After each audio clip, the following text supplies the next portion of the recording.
So, hello everyone! Happy 2023, Happy Year of the Rabbit, and welcome sa aking YouTube channel or welcome back sa aking YouTube channel. Kung nakasubscribe ka na sa akin, maraming salamat na dahil naklik mo tong video to kahit na medyo matagal ako bago makapag-upload ng video ay nandiyan ka pa rin para manood. And sobrang na-appreciate ko yan. Maraming salamat from the bottom of my heart. Lagi kang nanonood sa video ko. Ako doon, di ba, nag-upload ako about sa mga bagong paraan kung paano kumita sa YouTube at YouTube Shorts sa 2023. So, merong nag-comment kasi doon na sabi niya sa akin, Nasa laki. so, nag-reply naman ako. Ang sabi ko naman, so yun, nagets ko naman yung gusto niyang ipahiwatig. Parang gusto niya, parang hindi ko man lang in-explain, ganon. So ngayon, i-explain ko sa abot ng aking makakaya. First, kung bago ka pa lang sa channel ko or bago ka pa lang dito sa YouTube, kakasimula mo pa lang, and hindi mo pa alam kung paano nga ba pwedeng kumita sa YouTube. Bakit nga ba ang dami yumayaman sa YouTube, di ba? Halos lahat ng mga sikat na YouTuber, yung maraming mga subscribers ay yumayaman or talaga kumikita ng pera. First, dahil po yan sa kabilang sila sa YouTube Partner Program or YPP. Ito po yung kailangan maging eligible ka para ma-monetize yung channel mo. Okay, so ang kailangan po dito is magkaroon ka ng at least 1,000 subscribers and 4,000 public watch hours in the last 12 months. So, 1 year po, kailangan maka-accumulate tayo ng 4,000 watch hours. Okay, sa isang taon. And then, ngayong 2023, naglabas ang YouTube ng panibagong parang update about sa kung paano natin, yung ibang option, kung paano tayo mamonetize, paano kikita yung channel natin. Kailangan pa rin nating makakuha ng 1,000 subscribers. And yung isang option is kapag nagkaroon ka ng 10 million shorts views. Okay, yung ginagawa mong YouTube Shorts na video ay magkaroon ng 10 million views sa loob ng 3 months. Kapag ka naging na-reach mo na yun, i-review ng YouTube yung content mo or yung channel mo. Okay, i-review nila kung ito ba ay yung mga ginagawa mong content ay pasok sa kanilang mga community guidelines. So, kung okay naman, so eligible ka na. So, ngayon, kapag naging eligible ka na sa YPP, okay, may chance na tayong kumita. Okay? Paano tayo kita? Ito ay sa pamamagitan ng mga ads na papansin nyo yung mga long form content na nakikita natin. Di ba? Pag nanonood tayo, may mga ads tayo minsan ini-skip na natin, di ba? Pag sobrang haba, ini-skip nyo in the middle and before, pakatapos ng video natin. So, okay, merong mga ads. So, doon po kumikita yung isang creator, okay? And bukod doon, meron pang yung mga, sa mga nagla-livestream, yung super chat, yung donation yun galing sa mismong mga viewers nila. Pwede silang magbigay ng cash doon sa content creator. So, it's it's a way din para kumita lalo yung creator. Pero ang pinaka main reason po kung bakit kumikita ang isang content creator ay dahil po sa mga ads. So, dito, tatalakayan natin kung paano na nga ba tayo pwedeng kumita sa YouTube Shorts. Nakasubscribe ka na sa akin or matagal ka nang nanonood sa video ko, meron din ako in-upload about YouTube Shorts, kung paano kumita sa YouTube Shorts. Last year pa, 2021, October ata yun. Ito yung tungkol sa Shorts Fund. Ito yung 100 million US dollars fund na inilaan ng YouTube para sa mga shorts creator worldwide. Doon sa YouTube Shorts Fund, ang kagandahan nun is kahit na hindi pa monetize yung channel mo or hindi ka pa kabilang sa YouTube Partner Program, ay may chance kang kumita or may chance mapili yung shorts video mo kapag maganda yung performance ng video mo. Pero ngayon, tatanggalin na nila yung YouTube Shorts Fund at ang ipapalit po nila ay ang ads revenue sharing. Okay, magkakaroon na din po ng ads sa YouTube Shorts. Kailangan po para magkaroon tayo para may chance na kumita yung video mo is kailangan advertiser-friendly yung mga content na ginagawa natin.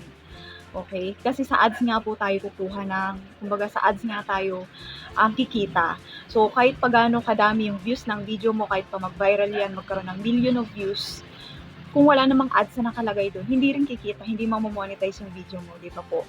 So, dito, ipapakita ko sa inyo kung ano-ano nga ba yung mga dapat nating iwasan na content.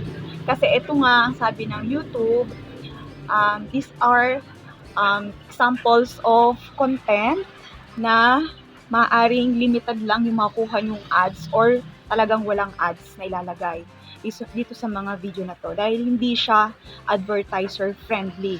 Unang-una is yung kapag yung mga content natin ay naglalaman ng mga inappropriate language. So, iwasan po natin ang mga pagsalita ng mga bad words, pagmumura o kung anumang mga hindi angkop na pananalita.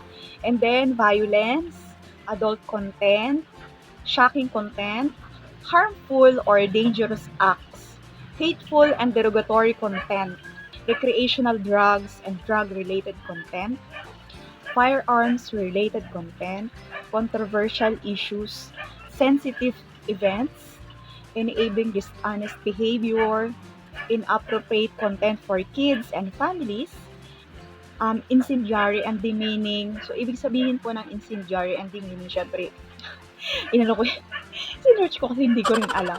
So, yung incendiary is yung kapag yung content mo is parang pinaka-goal ng pinapakita ng content mo ay yung pag-awayan yung mga tao. Parang yung kumbaga gumagawa ka ng apoy o para mag-away yung iba't ibang tao, yung iba't ibang grupo, yung gano'n. Yung nag-start ka ng quarrel.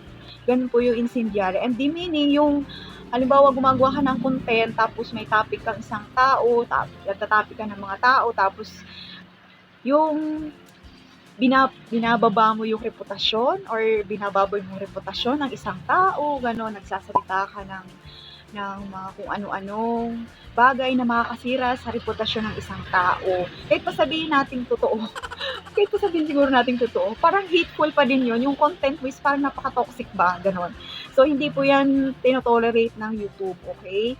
So, maraming nanonood sa'yo o yung maraming ang subscribers, maraming natutuwa sa'yo, pero maaaring yung mga advertiser ay hindi gusto yung content mo.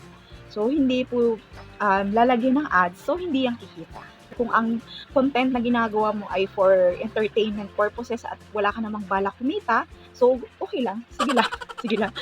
Pero mag-iingat ka pa rin kasi baka mamaya yan, i-report yung YouTube channel mo and matanggal sa YouTube. So, yun, bawal ang toxic sa panahon ngayon, okay? So, and then, last is tobacco-related content. So, yun po yung mga dapat nating iwasan na content. So, ito pa yung mga hindi magiging eligible for monetization sa YouTube. Okay, ito yung mga example na binigay ng YouTube. Una, yung non-original videos like unedited clips from movies or TV shows. So, maaring nakakapag-upload ka ng mga hindi mo gawang video pero hindi po yan kikita. So, maaring magkaroon ka ng copyright claim or copyright strike depende sa kung gaano kalala yung ginawa mo, di ba? And pangalawa is yung re-uploading others creators content from YouTube or other platforms with no original content added. So, kumukuha ka ng mga content galing sa iba. Halimbawa, sa TikTok, Facebook, Reels, na gawa ng ibang creator, tapos ina-upload mo sa YouTube channel mo or sa shorts mo, na hindi mo man lang binibigyan ng original content. Halimbawa, hindi mo inedit, hindi mo nilagyan ng kung ano-ano pa, or hindi ka nagsasalita, hindi mo na pinakita yung talagang in-upload mo lang siya as in, basta mo lang kinuha doon and then in-upload mo sa channel mo. So, hindi po yan mag-monetize. Okay? So, pwede naman po tayong kumuha ng mga content galing sa iba kasi ginagawa po yan ng mga reaction video, di ba po? Sasalita ka, pinapakita mo yung mukha mo, nagre-react ka. So, yun yung isang form yun ng pag-a-add ng content. So, nagiging original na siya kasi nagbibigay ka na ng sarili mong opinion or reaction, yung mukha mo, pinakita mo na. So, yun po, pwede ka nang ma-monetize kapag ka ganun yung ginawa mo. Yung isa is yung ang more ways to earn on shorts. So, may iba pang paraan bukod sa ads na paghahati-hatian ng mga creators doon sa shorts is meron ka pang chance na kumita sa pamamagitan ng super thanks. Okay, super thanks available on shorts globally in early 2023.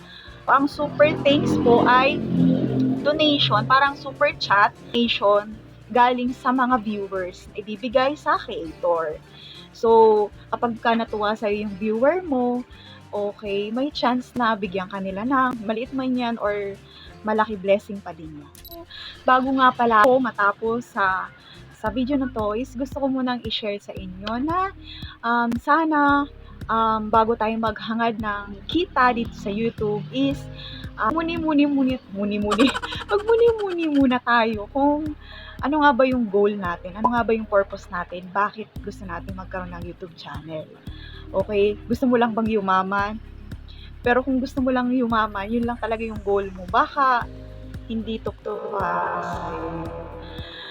Okay, kasi karamihan po ng mga nag-YouTube is talagang dedicated sa ginagawa nila, yung content creation.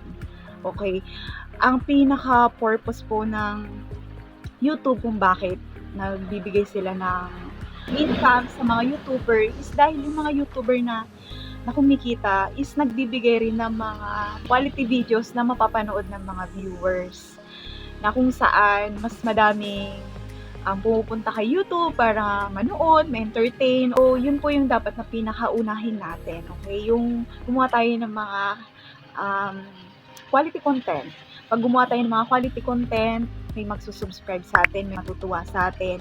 So, pag may nag-subscribe sa atin, dadami yung viewers natin.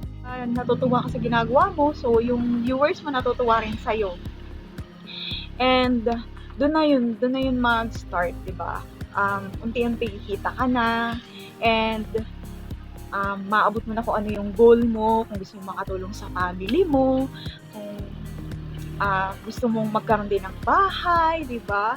So, ang pinakaunahin natin is yung mga viewers natin. Bigyan natin sila ng quality videos na mapapanood nila, na matutuwa sila, ma-entertain sila, or ma-educate sila. So, yun po yung natin, alas, yung mga viewers natin. So, and yung mga subscribers, dapat pahalagahan natin. Kahit pa, isa pa lang subscriber mo, kahit 5 pa lang yan, 10. Kung nag-subscribe yan na hindi mo pinilit, ibig sabihin may something sa'yo na nagustuhan sila. So, doon ka dapat matuwa.